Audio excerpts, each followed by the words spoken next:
Hi dears, welcome back to Fashion Week Designs. Platinum Crush Fabric fully work വന്നിരിക്കുന്ന ഒരു party wear collection ആണ് കാണാൻ പോകുന്നത്. 4 limited കളേഴ്സിലാണ് വന്നിരിക്കുക. അപ്പോൾ അത് നമുക്ക് എങ്ങനെയാണെന്ന് നോക്കാം. ഫസ്റ്റ് വൺ ഇതുണ്ടല്ലേ, ഇതിൽ വളരെ ഹെവി വർക്കാണ് ചെയ്തിരിക്കുന്നത്. അതുണ്ടോ, അതായത് ഇതിൽ വൈറ്റ് ത്രെഡ് വർക്കും കൊടുത്തിട്ടുണ്ട്. ഇതുണ്ട് സെൽഫ് കളറും ഈ ഗ്യാപ്പിൽ ഫുള്ളും ഇങ്ങനെ വൈറ്റിൻ്റെ ഇടയ്ക്കുള്ള ഗ്യാപ്പ് ഫുള്ളും ബേസ് കളറുള്ള ത്രെഡാണ് കൊടുത്തിരിക്കുന്നത്. ഫുൾ ത്രെഡ് എംബ്രോയിഡറി ആണ്. ഒരു കൈൻഡ് ഓഫ് ലക്നവി വർക്കാണ്. പക്ക ലക്നവിയുടെ ആ സ്റ്റൈൽ ഓഫ് എംബ്രോയിഡറി അല്ലെന്നാലും ആ ഒരു സ്റ്റൈലിൽ നിൽക്കുന്ന പോലത്തെ ഒരു എംബ്രോയിഡറി ആണ് ഇതിൽ യൂസ് ചെയ്തിരിക്കുന്നത്. വിത്ത് ലൈറ്റ് സീക്വൻസിങ് ആൻഡ് വളരെ ഗ്ലേസിംഗ് ഉള്ള ഫാബ്രിക് ആണ്. പ്ലാറ്റിനം ക്രഷ് ആണ്. ഇതാണ് അതിൻ്റെ ഓവറോൾ ലുക്ക്. ദുപ്പട്ട വരുമ്പോൾ ബോത്ത് ബോർഡേഴ്സും ഇതുപോലെ എംബ്രോയിഡറി ബോർഡേഴ്സ് ചെയ്തിരിക്കുന്നു. പിന്നെ ഇടയ്ക്കൂടെ വൈറ്റ് ത്രെഡ്സ് വെച്ചിട്ടുള്ള ഒരു എംബ്രോയിഡറി വർക്കാണ് ഓൾ ഓവർ ദുപ്പട്ടയിൽ കൊടുത്തേക്കുക. ടോപ്പാണ് മെയിൻ ഹൈലൈറ്റ്. വളരെ ഹെവി വർക്കാണ് ടോപ്പിൽ. സാൻഡൂൺ ഫാബ്രിക്. ഞാൻ അടുത്ത കളർ ഷെയ്ഡ് ഉണ്ട്. ഫാബ്രിക് നോക്കിയാൽ നമുക്ക് എല്ലാവർക്കും ഫെമിലിയർ ആണ് പ്ലാറ്റിനം ക്രഷ്. കുറച്ചിട്ടുണ്ട് സിൽവർ.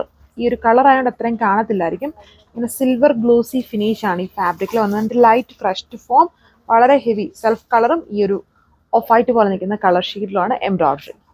ഇതാണ് ഇതിൻ്റെ ഓവറോൾ ലുക്ക് വന്നിരിക്കുന്നത്. പാറ്റേൺസ് സെയിം അടിപൊളിയായിട്ടുള്ള കളർ ഷെയ്ഡാണ്. ഇതിൽ കളർ ഷെയ്ഡ്സ് എന്ന് പറഞ്ഞാലും പേസ്റ്റൽ ഷെയ്ഡ്സ് ആണ്. ഇതൊരു ഡാർക്ക് അല്ല. ഡാർക്ക് ഷെയ്ഡ്സ് വരുമ്പോൾ ഈ വർക്ക് അത്രയും ഹൈലൈറ്റഡ് ആവില്ല.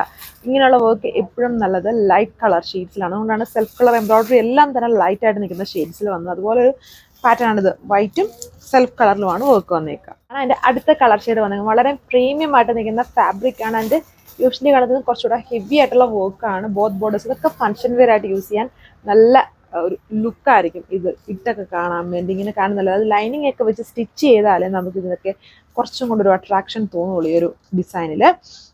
അതായത് ഓഫ് വൈറ്റും സെൽഫ് കളറിലുള്ള ഫുൾ വർക്ക് ആൻഡ് ദുപ്പട്ട വന്നാലും നല്ല ഫുൾ വർക്ക് വന്നിരിക്കുന്ന പ്രീമിയം സെറ്റ് വിത്ത് സാൻഡൂൺ ബോട്ടം. ലെങ്തും വിഡ്ത്തൊക്കെ വരുന്നത്. ഇതിൻ്റെ റേറ്റ് 1540 വിത്ത് ഫ്രീ ഷിപ്പിംഗ് ആണ്. ലാസ്റ്റ് കളർ ഷെയ്ഡ് വന്നിരിക്കുന്നത് ഒരു ലൈറ്റ് ഗ്രീൻ എന്ന് പറഞ്ഞാൽ പീസ്റ്റൽ കളറിൽ ഒരു മിൻറ്റ് ഗ്രീൻ്റെ കുറച്ചുകൂടെ പീസ്റ്റലായിട്ട് നിൽക്കുന്ന എന്നാൽ ഭയങ്കര റിച്ച്നെസ് തോന്നുന്ന ഒരു ഗ്രീൻ കളർ ഷെയ്ഡാണ്. വർക്ക് സെയിം കാണാലോ, ഓഫ് വൈറ്റും ബേസ് കളറിലും വർക്ക്. ബാക്ക് നോക്കുന്നതുണ്ടോ, ചെറിയൊരു ഗ്ലോസി ഫിനിഷ്. ഇങ്ങനെ അനക്കുമ്പോൾ ചിലപ്പോൾ നിങ്ങൾക്ക് മനസ്സിലാവുന്നതായിരിക്കും ഒരു ഗ്ലോസി ഫിനിഷിൻ്റെ ലൈറ്റ് ക്രഷ്ഡ് ഫോമിലാണ്. ബാക്ക് ജസ്റ്റ് പ്ലെയിൻ ആയിട്ട് വരുന്നു. ടോപ്പ് ഫുള്ളും ഫ്രണ്ട് പാനൽ വളരെ ഹെവിയാണ്. ഇങ്ങനെയാണ് ഇതിൻ്റെ ഓവറോൾ ലുക്ക് ആൻഡ് പാറ്റേൺസിങ്. വളരെ ലിമിറ്റഡ് കളർ ഷെയ്ഡ്സ് ആണ്. ഇത് എപ്പോഴും കാണുന്ന കളർ ഷെയ്ഡിൽ നിന്നും കുറച്ചുകൂടെ ഡിഫറെൻ്റ് ഉണ്ട്. പിന്നെ ഓരോ വർക്കിൻ്റെ അതൊക്കെ അനുസരിച്ചാണ് ഓരോ കളേഴ്സും സെറ്റ് ആക്കുന്നത്. ഇത് നിങ്ങൾക്ക് വാട്സപ്പ് വഴി ഓർഡർ പ്ലേസ് ചെയ്യാം. ലിമിറ്റഡ് കളർ ഷെയ്ഡ്സും ലിമിറ്റഡ് പീസസും ഉള്ളതുകൊണ്ടാണ് നമ്മൾ വാട്സപ്പ് മാത്രം അപ്ഡേറ്റ് ചെയ്തേക്കുന്നത്. വിത്ത് സാൻഡൂൺ ബോട്ടം 1540 പ്രൈസ്. ഇതുപോലെ സിമിലർ ആയിട്ടുള്ള ഡിസൈൻസും വീഡിയോസും ഒക്കെ വരുന്നുണ്ട്. അപ്പോൾ മിസ് ചെയ്ത വീഡിയോസൊക്കെ കാണുക. അതുപോലെ ഗീവ് അവേയും വരുന്നുണ്ട്. അതും നമ്മൾ സർപ്രൈസ് ആയിട്ടായിരിക്കും തരുന്നത്. അതുകൊണ്ട് മിസ് ചെയ്യാതെ വീഡിയോസ് കാണുക. അടുത്ത വീഡിയോയിൽ കാണാം. താങ്ക്